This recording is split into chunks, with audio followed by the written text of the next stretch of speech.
sort of became a city boy living in New York and dancing with ballet companies and then the Broadway shows and stuff I did. And then I came out to California, and that was my biggest focus, is to work enough to get out of Hollywood.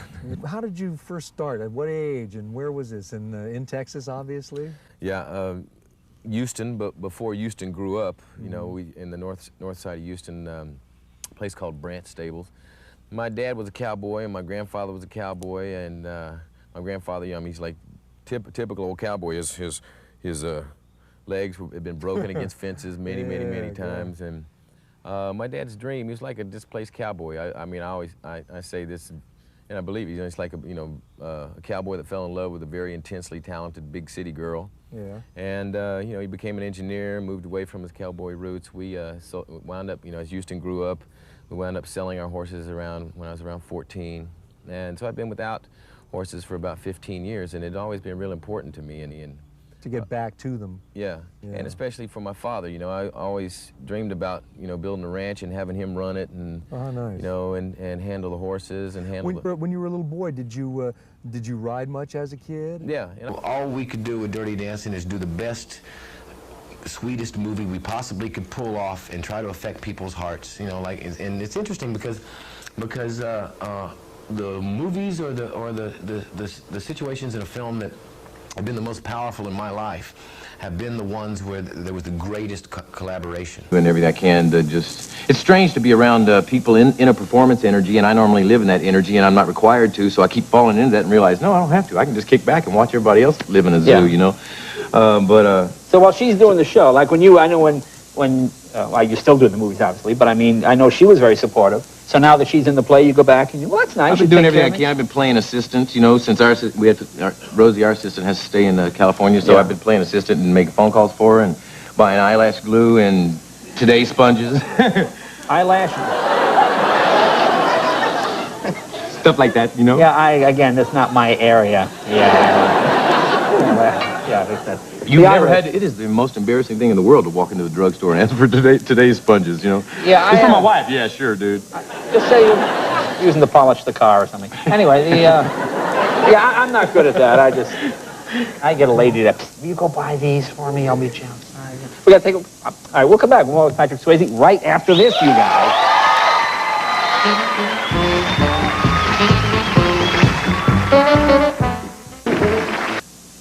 Goldfish in the platform booth? Did you ever see those, the platform heels with the goldfish? Oh, I have seen those. I think those things are so stupid looking now. Yeah, I don't hardly wear mine at all anymore. Yeah. That's not what I read on the bathroom wall. Oh, sorry. I used to have them they had puppies in them. With puppies on the bottom of the shoe. You must be doing well on this show. I saw your vintage Jag out there. That's a 54 Jag. Well, you're a car guy, too. You like cars. It's gorgeous. Either that or I'm driving a 40-year-old car. Look at it one way or the other. You got a hot date tonight? No, yeah, I have a hot date tonight. Yeah, my wife would be thrilled. And you're like me. You've been married a long time, right? You guys been 18 years. Wow, well, that's pretty good. I'm real proud of it. So when did you guys meet? You guys met 18 years ago. No, longer than that. Actually, now, see, Lisa and I were talking about this. This is something else I was supposed to ask you. Oh, no. She said, ask him how long it took before we were intimate. I think that's what she said. You talking about when you were? Well, that's what she said before we were close. How long it took? Boy, I was sure hot to try. Well, we lived together first, so it like a year.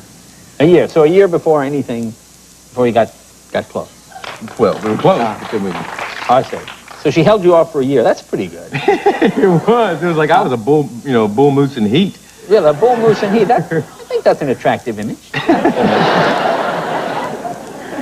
Now she's on Broadway, right? What's she doing? She's doing Will Rogers. Will Rogers, that's right. Now, but she's in New York, but you're here with Larry Gatlin. Yeah. Oh, he's a good-looking guy, isn't he?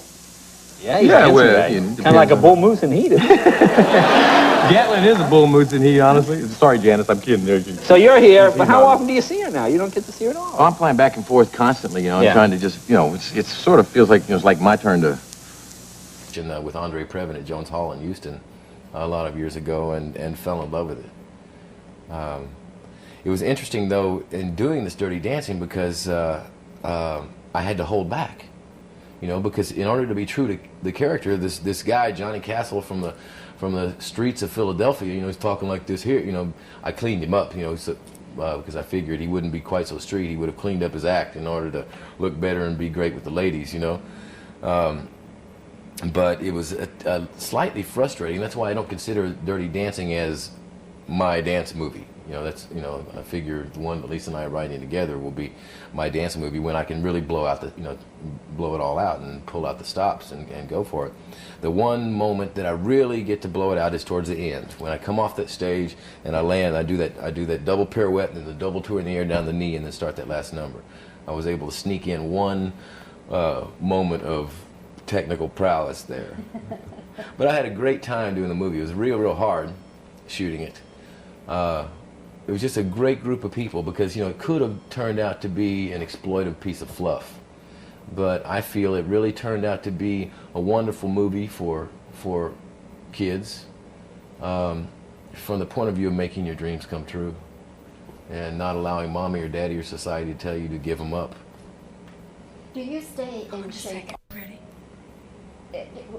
Where did you studied always in Houston? Uh-huh. Yeah, you didn't ever study at UT or go through any school like that? No. Yeah, so you didn't know Igor Yuskevich, right? Yes, I knew Igor Yuskevich in New York, and New York. And my mother was very good friends with him for many years. So I've known Igor Yuskevich since I was born. Yeah.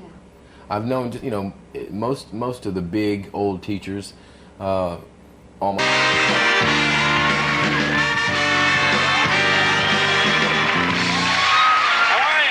Good, how you doing? Except for you and me. Oh, that's mine, there's yours. Okay, cool. Thanks for putting on a clean T-shirt. You look good. You came in a different T-shirt, and you changed T-shirts. Well, It just made me laugh. It's white, man. Yeah, I know, just one T-shirt, but you put on your dress T-shirt. It makes me laugh. So to speak. Now, what does this mean to Wang Fu, thanks for everything, Julie Newmar? It's a very long title. Yeah, it is, isn't it? It's a mouthful. It's an inscription on a picture that we take on the road with us, and Julie Newmar becomes our patron saint, our drag queen patron saint. Now, yeah, you play a drag queen in this movie, which because this is not a role I would normally associate with you. Because I always remember you said no, you didn't want to do one, right? Well, if it was a ripoff, you know, but yet the third company now owns it, or the fourth company now owns it, and they're writing a script, and if it's a good script and it's better than the first one, I'll do it. Yeah. So you think? But you know, I'm not. My point of view is, you know, I'm not getting any younger daily, so if I'm going to keep dancing, I better get some of those dance movies in. And I mean, who else is out there that can do this stuff, you know, and be the next Fred and Ginger, but Lisa and I. So we've got a dance movie in development ourselves, and then Live Entertainment has Dirty Dancing. So if they pull it off, we may do it. Speaking of that, isn't this your 20th anniversary, wedding anniversary? Yeah. Oh, that's great. Yeah, we've been married. Congratulations. We were actually going to let it slide by, you know, and then somebody said, "You're crazy. This is 20 years. It's just something to be proud of." You got, you know, so we decided to throw a party, and everybody in the world is always, you know, everybody's scared to learn the couples dance, you know, so we decided to get Johnny Palenka's band, the hottest salsa band on the West Coast, and get him to come play, and we had exhibition salsa couples and teachers, and everybody came and ate and danced and had a great time. So Lisa makes this little speech. She goes, "Well, darling, I just have to thank you for the happiest 3.5 years of my life." And there was no way to top that. Well, that's not bad out of 20. Listen, I know you got to run. You got those implants and the other thing you got to get done. So well, it's better than blowing up buildings. Thanks for coming on. Be right back right after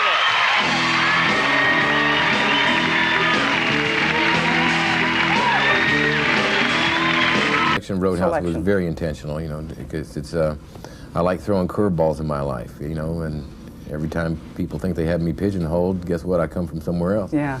And that's very intentional, just so I don't get pigeonholed or stuck into something. And but you know, like doing a Roadhouse, you got to be careful of that kind of thing, unless you want to be an action star the rest of your life. So I won't do anything like Roadhouse for 5, 6 more movies. Is it going to shock some people? Uh-huh. And you want it, don't you? You're I like pretty proud shocking of it. people. I mean, if I had my way, I'd do Elephant Man. You know, I just want to see how far I could push myself, and you know, how far I can grow, because this could get to be a boring career if you get stuck into one thing. Dirty Dancing Part 12 could Yeah, be. the dance dude. The dance dude. You are the bouncers, I am the cooler. All you have to do is watch my back and each other's. Take out the trash. When I found out that it was a bouncer with a degree in philosophy, that got my juices going. To my way or the highway. I heard you once say that the thing that you want out of life, that you'd like to be a dad. Is that still one of the things that you want? It seems like you have so much what you want with movies and your career is going well. Is that still one of the things that you want? Yeah, before I become a father, though, I wanted to have a chance to work out all those things that you carry with you in your life, you know, and so I think Roadhouse sort of caps off my angry young man phase. So I'm dying to be a father, but I want to do it at the right time for Lisa and I, you know.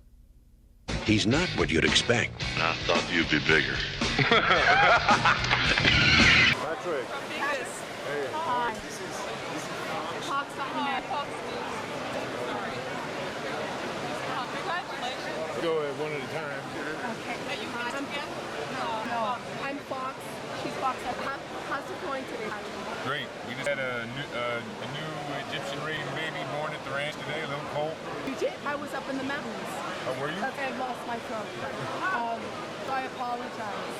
Do you have a new project coming up? We should know. We have quite a few things. I did 3 wishes straight after Tu Wong Fu. Now I'm just trying to look for something that comes anywhere near touching a drag queen. Great. Can you say a greeting to all the American viewers that watch us on Fox in Latin America? Okay. Just look into the camera. It's Hola America Latina. Hola America Latina. You're perfect. Well, it depends on what category they put me in, I guess. I don't look at those things, you know, I just do my work and move forward. Oh, honey, he's asking, are you to show up in a dress and tuxedo? That's what he's really asking. We might do some award shows. I'm thinking about, Wesley and John and I are thinking about doing Diamonds Are a Girl's Best Friend. Well, I haven't seen the film, but I hear that you look great in the dress, too. It's going to be a wonderful movie. It's going to be really touch your heart kind of movie. Were you at all worried about doing drag in the screen? No, because you know, I want to see how far I can stretch myself and then see if I can become the best actor I can possibly be. So, or actress. So, getting to play a man who thinks he's a woman was a real challenge.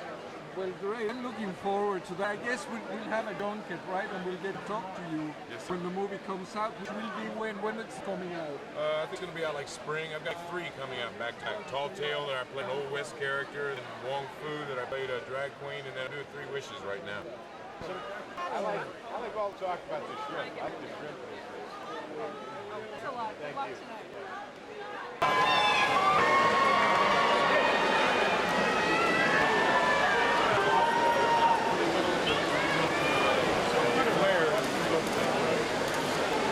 You know your life.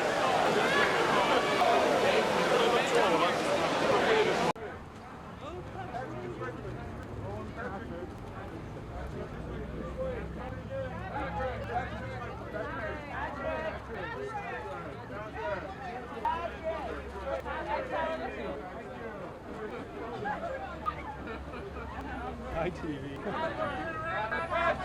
Do you want to stop for talk?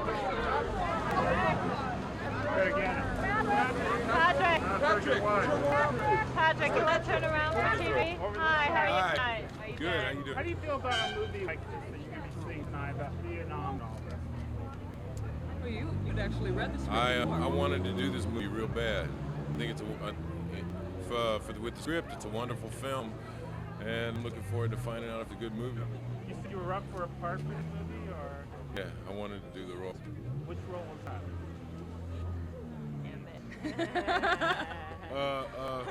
I forgot. It's the lead, whoever it is.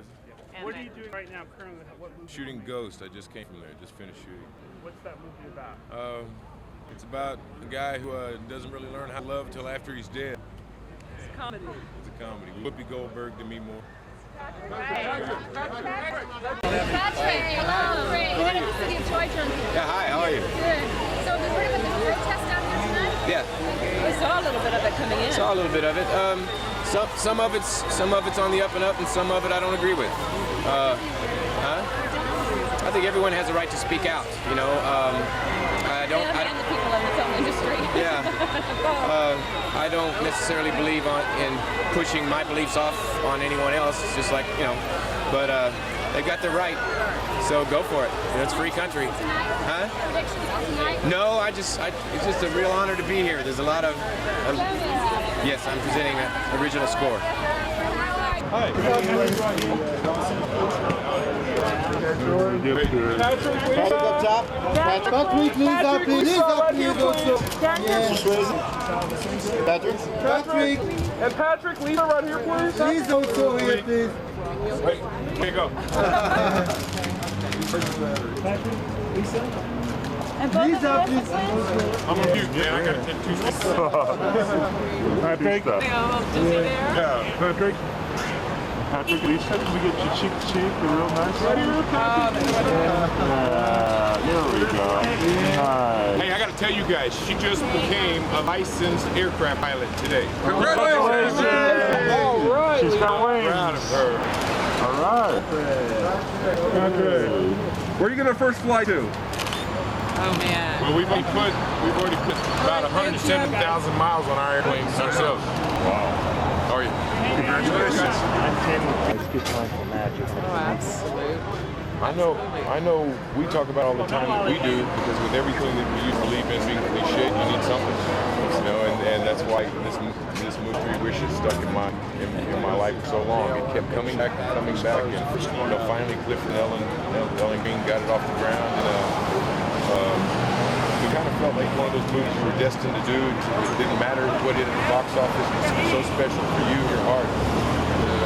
That's really touching, you know, not just because, oh, there's some nice cinematic stuff and everything, but it's touching because of, I think you can look at this movie and relate to it, look at your own life and say, wait a second, actually look at some of the good things that are happening here. And there is a lot of good that is happening. We always talk about the bad.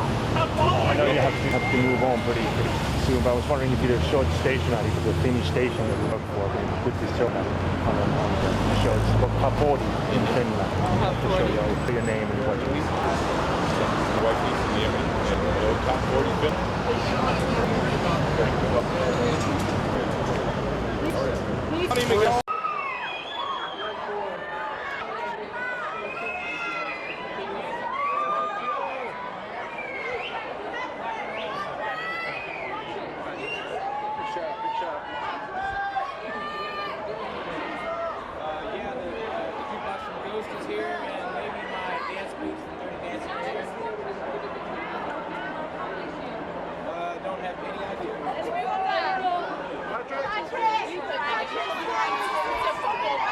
So what are you excited to see tonight in the movie? Is anytime see Queenie.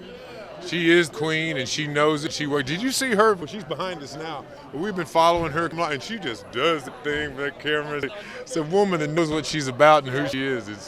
She is. Every time we see her work or see her in person, she just puts a smile on your face and makes your heart feel warm. Yeah, how can you not like this woman? He seems like the perfect person for this uplifting movie. What do you think about the message about living every day like it's your last? I think it's we spend a lot of time trying to do that. It's not easy, you know, especially with our Western minds. It's not easy to be in the moment now and really appreciate it, you know. Yeah, every moment should be like that. It's hard not to carry the past with you and make your decisions right now, but it seems like that's what we got to do. Or, you know, if you want to spell the word happy anyway, whatever that is. And what kind of projects do you have coming up? Anything we should know about? We just released our dance movie, One Last Dance, to DVD that Lisa wrote and directed, and we starred in and produced, and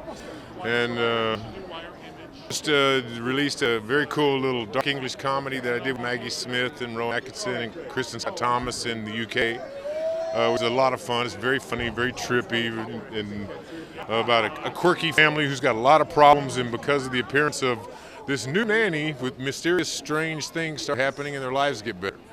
And I play sort of a sleazeball golf pro who thinks he's God's gift to women, but not. so it's kind of fun. Just doing a lot of stuff, you know, playing cowboy, doing our own projects with our production company, and a lot of music. And Keep him busy. Well, good luck.